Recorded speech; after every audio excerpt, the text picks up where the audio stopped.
What's happening, guys? Cap over here, and hello to all you NPL fans out there. Thank you so much for joining us in the Division 2 League. I'm Cap. I'll be coaching your guys at Toronto SwaBlu Jays, and I'm so hyped for this because everyone's going to be uploading their stuff on the channels.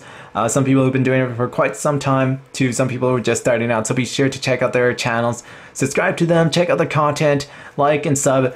Do all that stuff. It just shows so much support to the community, and it really encourages everyone to really participate in this great league. So I'm hyped for this. We're taking on Archie Knight, coach of the San Antonio Victreebels. Be sure to check out his channel in the description down below. Check out his perspective. And before we get into this, of course, we're going to cue in our intro. Alright, so the team I'm bringing in today and the team that I was prepping for was something a bit similar to this. Of course, I was prepping for Tornadus. Tornadus is just such a pain in my neck. Celesteela is also a pain. Entei, Hydreigon, and the Mega Manectric 2. So a lot of the stuff I was prepping for, and I'm happy to see Hitmontop because Hitmontop is something that I can really build on.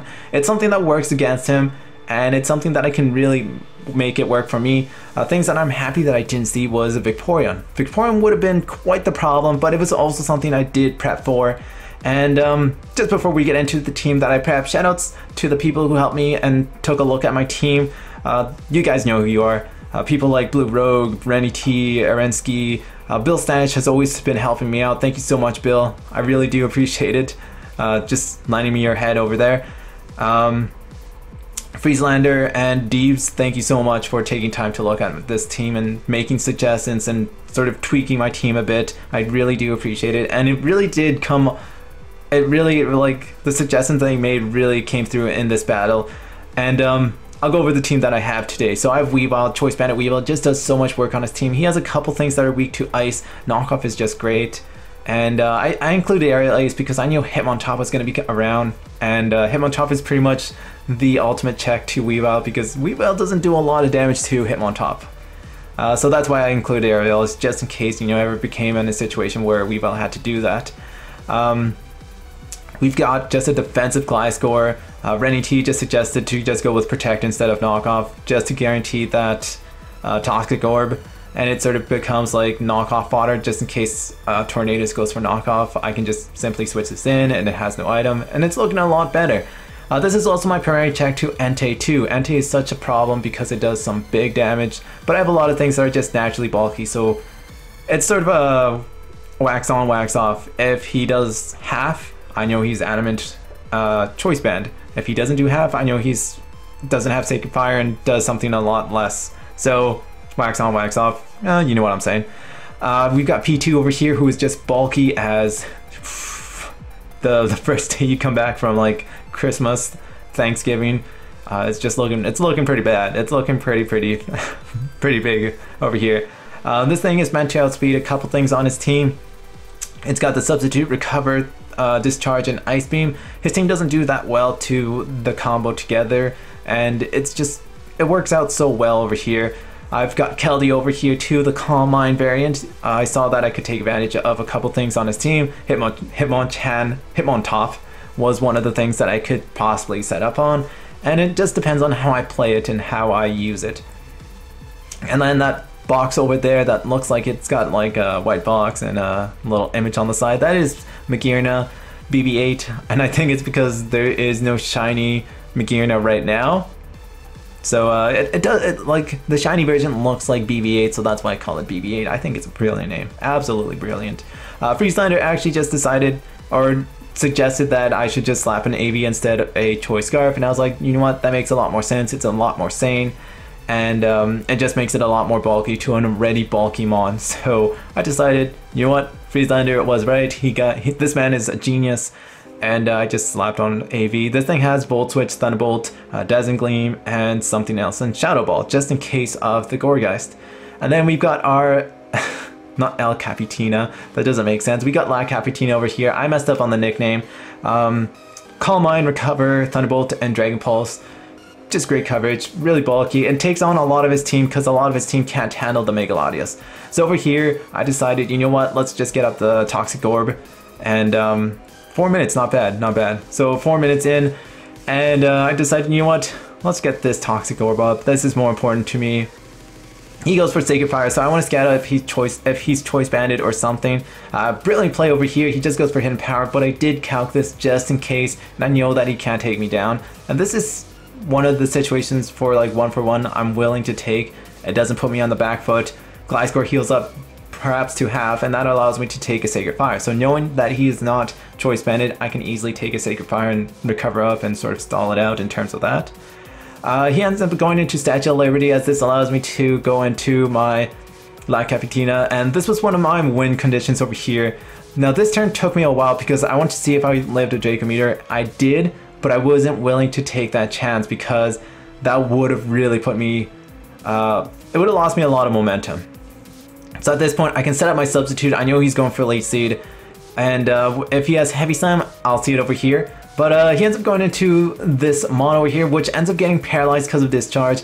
Now that is a 30% chance of getting potentially paralyzed. Might as well be 100, right? Might as well. So Tornadoes being paralyzed is huge for me because that is one of his biggest threats over here. His flamethrowers don't take down my sub. And I just have free opportunities to just go for another discharge and get another pair. You know what? We've been pretty good today. We've been donating a lot of clothes. And RNG is just, you know what? It's just shining its bosom all over us. And I see that he also has a Citrus Berry, so that is not AV Tornadus, which is fantastic for me. The reason I'm going for Ice Beam up here is because I do not want Mega Manectric to get the its special attack boost. So I was like, you know what, let's just go for Substitute once more. Dark Dodgers is putting in some fine work over here, making a strong statement in wanting to be MVP of this battle right now. So at this point, I'm like, you know what, let's go into El Capitina. No point of going into like Hidden Power Ice. He does get the burn, but he sort of deserved it because I did paralyze 3 of his things with Porygon 2. And at this point, I'm just like, you know what, let's set up some Calm Minds. Let's see what happens over here. This Statue of Liberty is so annoying right now. And no way I'm going for, well, I'm going for Thunderbolt. I'm going for Thunderbolt. And at this point, I'm like, you know what, let's see. Let's just go for Recover. He might switch out his Mon. Excuse me, just a little burp over there. But I end up taking down his Tornadus T, which is big because Tornadus T is a problem. And once more, I'm just going to go into BB-8. He ends up going for the Draco Meteor.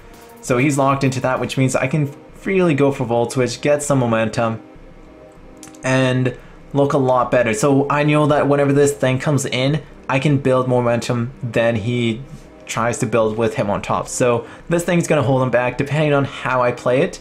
At this point, I don't realize that Keldeo, when it does come in, I can potentially take down a lot of things on his team. So it's pretty much at this point, it's like a lot of like, you know what, let's see it. If it can happen, if it can't happen, if it can, then let's do it. But he does get paralyzed over here. And this allows me to just go for an Earthquake or Stealth Rocks. And eventually you're going to see over here that I do realize, you know what, him on top versus Gliscor, it doesn't allow him to do a lot. And I can just get up my Stealth Rocks for free, so I can get some free damage. His team doesn't have a lot of reliable recovery, and I can scatter what he wants to do. So if he goes for a U-turn, I'm staying in, going for the Earthquake, or I can just keep on setting Stealth Rocks. So I end up making a double over here, and I just want my Latias to be fully recovered just in case, you know, down the road or the long game it becomes Celesteal versus Latias. I want it to be healthy just because of that. So I end up taking out his Entei over here, which is big because Gliscor has more opportunities to really allow me to play it with a bit more recklessness. And it's just, you know, another, just in case I can apply some pressure in some different ways. Volt switching, he won't be pressured into volt switching. Or he'll be pressured into Volt Switching, but Gliscor might come in and it can take at least one Hidden Power Ice. I'm pretty sure it can. At this point, Hitmontop actually doesn't take out my sub, which is something to really note because this is really, like, it factored in the future, in like what happened in the future, because Hitmontop not breaking my sub means that this thing is weak. It needs to hit the gym. It really does. It really needs to hit the gym. So at this point, I'm just trying to get up Latios to set up. And it's not really working out for me because this Celesteal, it's just, it's annoying. It's really, really annoying. Celesteela was just something that I can't really deal with. And I just decided, you know what, if he goes for Draco Meter, the count is taking a lot of damage, no problem for me. He gets up -2 and I can bring out something, but you know, we can sort of set it up. So at this point I realized, you know what, if I set up Stealth Rocks, let him spin it away. I can bring in Keldeo for free, and that means I can finally start taking down some things and we can progress in this battle, because this battle has been these 4 Pokemon alone. He goes for the Toxic, which means I don't know if his Smash Punch will take out my sub, and it doesn't. So what that means is I can set up Calm Minds. Suddenly Hitmontop has become setup fodder for my Keldeo, and I can look really scary right here because he does not know I have Calm Mind. And over here I will reveal the Calm Mind. The calmest of all Calm Minds. Keldeo is looking pretty zen, pretty in its zone pretty much, not Magna Zone. It is no Magna Zone, it is a Keldeo. A Keldeo. So Pony over here is looking pretty threatening. I can go for another substitute. Now at this point, whenever I click either Scald or Secret Sword, something on his team will potentially go down. Hitmontop actually takes the hit relatively well, much more surprisingly well. I'm surprised about that. So at this point, he's just gonna go for Fake Out, no problem for me. I can recover a bit of damage from it. He's been doing like just like 8% or something, not a lot of damage. So I can go for a substitute, which allows Bolt to come in for free, and I can just click Sacred Sword. Now, this means I'm not clicking Sacred Sword at this moment. I'm just clicking Substitute. Long terms. I decide, you know what, he's gonna click that Volt Switch. There's no way that he does anything else.